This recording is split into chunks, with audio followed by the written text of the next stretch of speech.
जलसंपदा विभागाने आयोजित केलेल्या जलव्यवस्थापन कृती पंधरवडा कार्यक्रमाच्या समारोप कार्यक्रमात मी आपले सर्वांचे शब्दसंवादाने सहर्ष स्वागत करत आहे। व्यासपीठावर उपस्थित अधिकारी व कर्मचारी वर्ग, पत्रकार व माध्यम यांचे पण मी शब्दसंवादाने सहर्ष स्वागत करते। व्यासपीठावर उपस्थित सर्व मान्य जनांना मी विनंती करते की त्यांनी दीप प्रज्वलन करावे व कार्यक्रमाची सुरुवात करावी।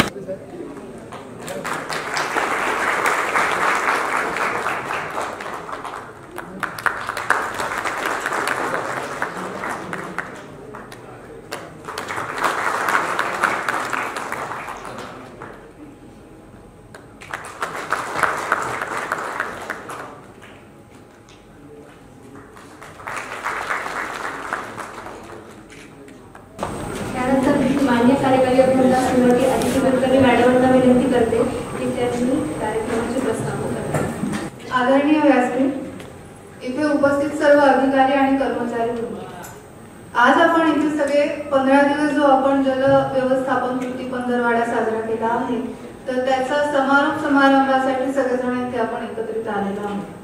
खरं म्हणजे दरवर्षी आपण जो 22 मार्चला आपला जलदिन असतो, जागतिक जलदिन, त्यानिमित्ताने आपण दरवर्षीच जलजागृती सप्ताह 2016 पासून आपण साजरा करत आलेलो आहोत। आणि मात्र आता यावेळेस शासनाने पहिल्यांदाच आपल्याला असा कृती पंधरवडा आयोजित करावा असे निर्देश दिले। फार वेळेवर आपल्याला ते निर्देश आले, सूचना आल्याबरोबर मात्र आपण सगळेजण सज्ज झालो आणि आपण अतिशय व्यवस्थितरित्या हा कार्यक्रम पूर्ण फॉलो केला। याचं वेगळं वैशिष्ट्य असं की जलजागृती सप्ताहामध्ये काही असे वेगळ्या सूचना आपल्याला नव्हत्या, मात्र हा जो पंधरवडा आहे याच्यामध्ये प्रत्येक दिवशी आपण काय काम करायचं हे आपल्याला शासनाने आखून दिलेलं होतं। प्रत्येक दिवसाचं नियोजन आपल्याला दिलेलं होतं आणि आपण सगळेजणांनी ते नियोजन फॉलो पण केलं। अतिशय उत्स्फूर्तपणे सगळ्यांनी नियोजन करून हा पंधरवडा आपण यशस्वी केलेला आहे। मेन म्हणजे याच्यामध्ये याचा उद्देश हा होता की जलसंपदा विभागामार्फत भरपूर योजना शासनाच्या आहेत, बरेचसे प्रकल्प आपण राबवतो आहे, घेतो आहे, साईटवर असतात, तर त्याची नागरिकांना मात्र त्याच्या बाबतीत कुठलंच ज्ञान नसतं किंवा त्यांना त्याची जागरूकता निर्माण व्हावी, त्यांचा सहभाग कुठेतरी व्हावा, त्यांच्या अडचणींचं निराकरण व्हावं। शिवाय जी शासनाची जी प्रतिमा आहे किंवा शासनाचं जे कामकाज चालतं याच्या बाबत लोकांना सुद्धा ते आश्वस्त व्हावे लोक, या दृष्टीने हा पंधरवडा साजरा करण्याचा उद्देश शासनाचा होता आणि तो कुठेतरी आपण आपला पूर्णपणे 100% देऊन तो सफल करण्याचा प्रयत्न केलेला आहे। या पंधरवड्यात आपण काय नाही केलं, आपण अधिकारी कर्मचारी यांचे प्रशिक्षण घेतली, आपण कालवा स्वच्छता मोहीम राबवली, आपण संयुक्त पाहणी केली शेतकरी कालवा पाणी वापर संस्था यांच्या लोकांसोबत, शिवाय पाणी वापर संस्थेचे प्रशिक्षण वर्ग, कार्यशाळा या सुद्धा आपण आयोजित केल्या। शिवाय पाणीपट्टी आकारणी वसुली ह्या आपले मेन उद्दिष्ट शासनाचे आहेत आपल्याला ठरवून दिलेले, तर ते वसुली कशी व्हावी, त्यांच्या समस्यांचं निराकरण व्हावं थकबाकीदार संस्थांच्या, तर हे सुद्धा आपण या पंधरवड्यामध्ये केलं। असे वेगवेगळे उपक्रम आपण इथे या पंधरवड्यामध्ये राबवले।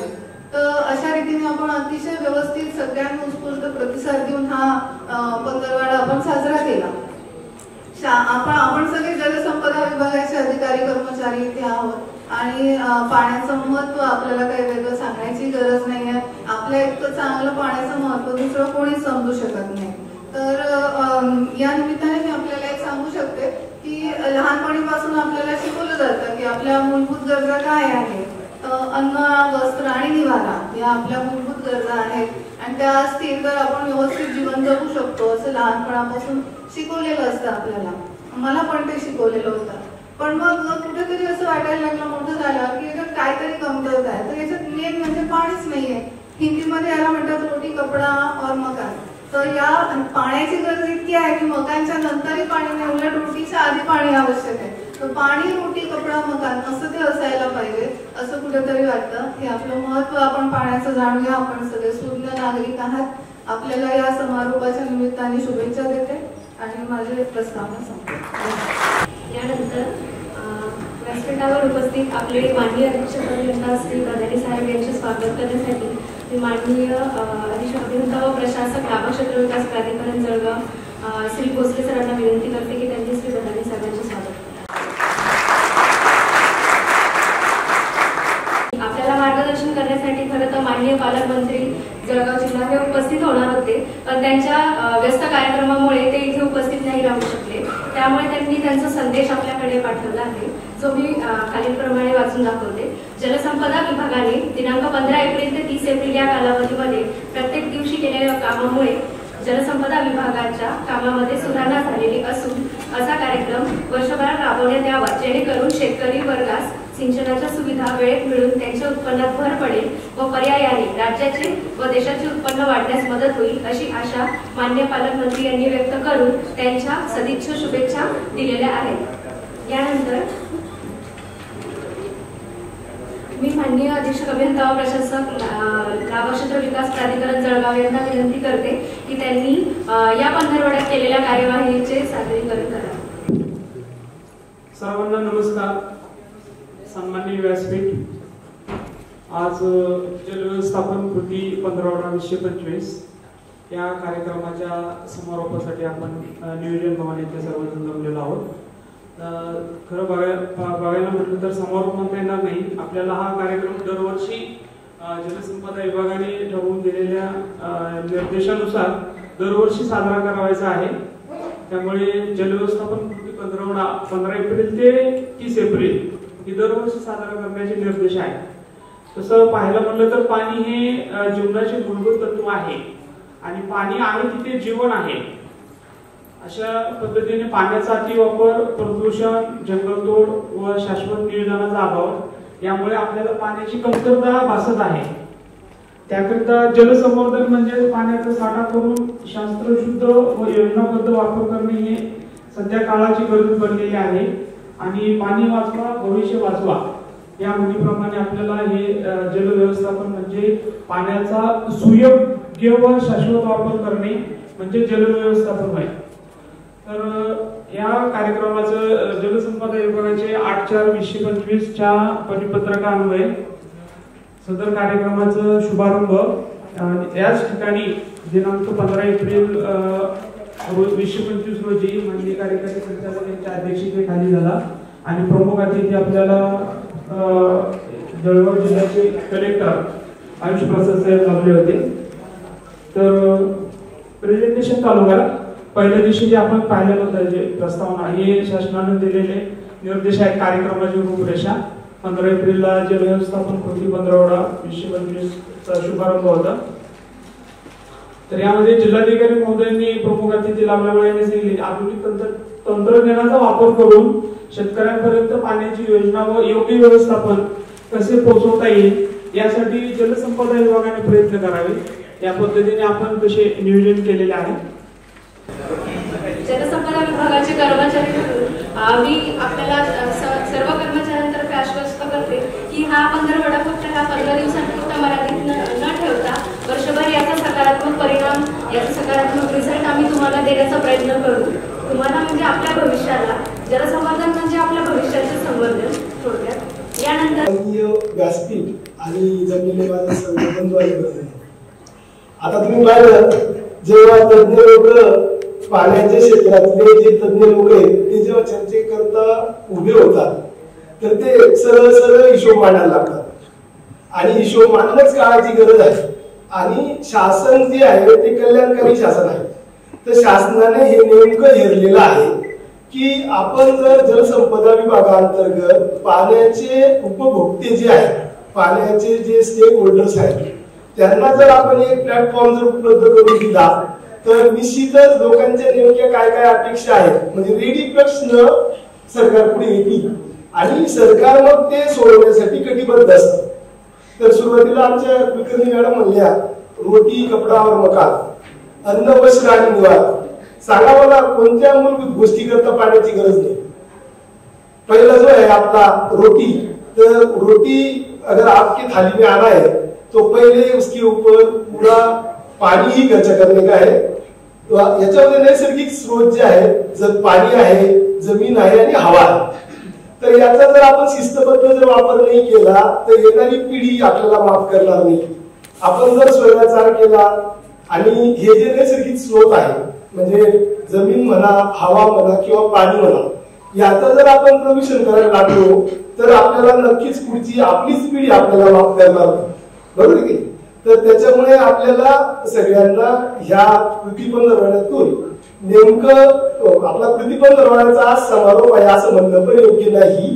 तर शासन काय ठरवत असतं की एक मिशन मोड मध्ये प्रोग्राम घ्या, तज्ञ लोकांना एक स्पेसिफिक टाइम ड्युरेशन द्या आणि सरकारला वाटलं की हे 15 दिवस आपल्याला योग्य आहे आणि सध्या जो महिना चालू आहे तो एप्रिल चालू आहे, याच्यामध्ये सर्वसामान्य माणसाला सुद्धा पाण्याची कमतरतेची किंवा पाण्याचे जे ज्वलंत प्रश्न आहेत त्याची नक्कीच जाणीव झालेली आहे. आणि आपले जे मीडियाचे सहकारी आहेत, हे मीडियाच्या सहकाऱ्यांनी सुद्धा पाण्याबाबतचे जे वेगवेगळे प्रश्न आहेत ते जर आपल्या वेगवेगळ्या मीडियामध्ये मांडले आणि ते जर लोकांपर्यंत पोहोचले तर नक्कीच आपली जी रुळावरून घसरत चालणारी जी गाडी आहे ती परत रुळावर यायला वेळ लागणार नाही. तर मी शासनाचं विशेष आभार व्यक्त करतो की ह्या कृती पंधरवड्यामधल्या उपलब्धी काय काय आहेत. तर आम्ही जलसंपदा विभागात काम करतो आणि जलसंपदा विभागाचं काम करताना आपल्याला महसूल यंत्रणेची गरज लागते, कृषी यंत्रणेची गरज लागते.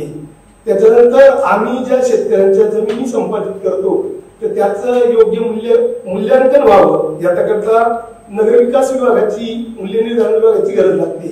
तर हे सगळे अधिकारी एका प्लॅटफॉर्मवर केव्हा येतील आणि आपले प्रश्न योग्य पद्धतीने कसे सोडवतील, तर याचाच एक तो भाग आहे. तर याच्या बाबतीत विशेष बोलायचं राहिलं तर कृती पंधरवड्यामध्ये आमच्याकडे बऱ्याच तक्रारी आल्या. तेव्हा तुम्ही काहीच काम करत नाही.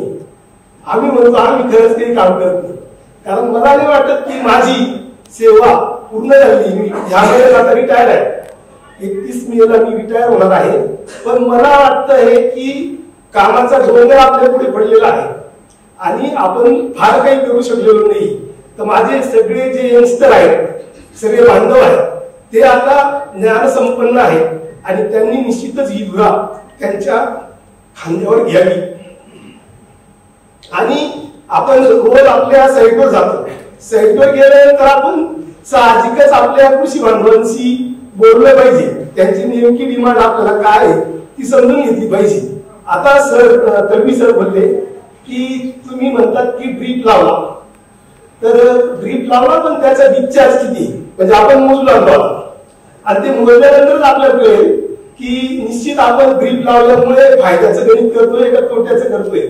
तर हे जेव्हा समजून घेतलं आणि शासनाचं तेच म्हणणं आहे की तज्ञ लोकांनी सर्वसामान्य शेतकऱ्याला योग्य मार्गदर्शन करावं, उचित व्हरायटीचे बीज उपलब्ध करून द्यावं आणि नेमकं पाणी केव्हा द्यायचंय. आता सरांनी कवी सरांनी आपण सांगितलं की नांगरणी दर 3 वर्षांनी आपण खोलगट नांगरणी पण केली पाहिजे. धनार साहेबांनी फार ज्वलंत प्रश्नांना हात घातला की पाणी हे थंड नाही, अतिशय गरम आहे. आणि आपले सगळे जे आहेत मनुष्य प्राणी जो आहे तो आनंद शोधण्याचा प्रयत्न करतो आणि आनंद शोधण्याकरता आपल्या मॅडमनी जे सांगितलं की आपल्या 3 मूलभूत गरजा जे आहेत, अन्न, वस्त्र, निवारा, तर पुढची जी गरज आहे ती आपली मनोरंजन आणि एंटरटेनमेंट आहे. आणि हे एंटरटेनमेंट शोधण्याकरता आपण फार हिमालयाच्या कोपऱ्याला जातो, जिथे की आपल्या अवघड बर्फछाती पर्वतातून उगम पावणाऱ्या नद्या ज्या बिलकुल प्रदूषित नाही आणि त्याचा आनंद लुटण्याकरता आपण जात असतो. तर मित्र आपण पाण्याचा सुयोग्य वापर करण्याकरता प्रत्येकाला जी जी जबाबदारी दिली आहे ती योग्य पद्धतीने पुढे घेऊन जाऊ. आणि कृती पंधरवडा हा असा हुकलेला नसून आपल्या पुढे वेगवेगळे प्रश्न आता ह्या माध्यमातून आपल्याला उपलब्ध झाले. धन्यवाद. जय हिंद, जय महाराष्ट्र. यानंतर मी ज्येष्ठ पत्रकार श्री विजय पाठक यांना विनंती करते की त्यांनी आपले बरोबर जल व्यवस्थापन कृती पंधरवड्याचा आपण समारोपासाठी एकत्र जमलो. जल बचत सप्ताह हा आपण गेल्या 6 वर्षापासून करतो आहोत, यशस्वीरित्या साजरा करतो आहोत. त्याचे परिणाम देखील त्या ठिकाणी दिसायला लागलेले आहेत. आणि हे सगळं करत असताना आता जल व्यवस्थापन कृती पंधरवडा काय यंदा पहिल्यांदा आपल्या समोर येऊन टाकलं.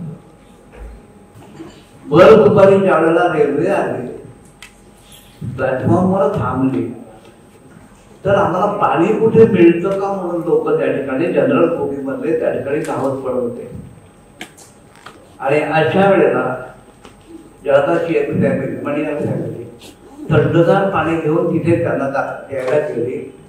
प्रत्येकाला पडवून त्या ठिकाणी आपण पाणी घ्या, काही बाटल्या भरून घेतल्या किंवा इतर काही. आणि त्यांना ते पिण्यासाठी पाणी मिळाल्यानंतर त्यांना झालेला जो आनंद आहे तो त्याच्या चेहऱ्यावर मी बघत होतो. रात्री सुद्धा त्या ठिकाणी जेव्हा गाडी आली त्यावेळेला हाच प्रकार, तिथे त्यांना त्या ठिकाणी पाणी मिळालं. एसी मध्ये त्या ठिकाणी बाटल्या भरलेल्या असतात, विकत घेतात. जनरल बुकिंगमध्ये त्या ठिकाणी तो माणूस वेगळा असतो. आपण हा जो 15 साजरा करतोय, खरं ते बऱ्याच मला इथे सांगायचं वाटतं की हा कार्यक्रम इरिगेशन वाले तर करतातच, पण आपण इतर जे विभाग आहेत पाटबंधारा व्यतिरिक्त त्या अधिकाऱ्यांना बी काहीतरी 5-10% त्या लोकांना बी आपण बोलायला पाहिजे. इरिगेशन विभागाला पाहिजे की आपण हे काम केलं नाही तर आपल्याला पगार भेटणार नाही. पण पाण्याचं महत्व जे इरिगेशन वाल्यांना आहे ते इतर लोकांना माहिती करून द्यायला पाहिजे. आपण माहिती करून देणं म्हणजे त्या लोकांना सुद्धा या प्रवाहामध्ये आपण सामील करायला पाहिजे. मागच्या वेळेला मी आणि पाठक सर गेल्या 8 ते 10 वर्षापासून हे पाटबंधाऱ्याच्या कमिटीवर सदस्य असल्यामुळे आम्ही या प्रत्येक कार्यक्रमाला हजर राहतो. आणि मागच्या वेळेला मी 2-3 वेळा अधिकाऱ्यांशी चर्चा करताना की आपण चर्चा होत राहते आपली, पण कार्यक्रमाला फक्त पाटबंधाऱ्याचे लोक राहतात. म्हणजे इतर लोकांनाही आपण जर त्याच्यात इन्व्हॉल्व करून घेतलं तर ते फार चांगल्या पद्धतीने हे होईल. आणि पाणी हा असं आहे, फक्त पाटबंधारे लोकांना त्याचं महत्व आहे किंवा त्यांनीच ते करायला पाहिजे असा काही विषय नाही. ही प्रत्येक माणसाला, प्रत्येक जनावराला, प्रत्येक पक्षाला, प्रत्येक याला लागणारी गोष्ट आहे. त्याच्यामुळे त्याचं कसं संवर्धन करायला पाहिजे हे प्रत्येकाला म्हणजे आपण सांगितलं तर पाहिजे, पण त्यांनाही समजायला पाहिजे की आपण काय करायला पाहिजे.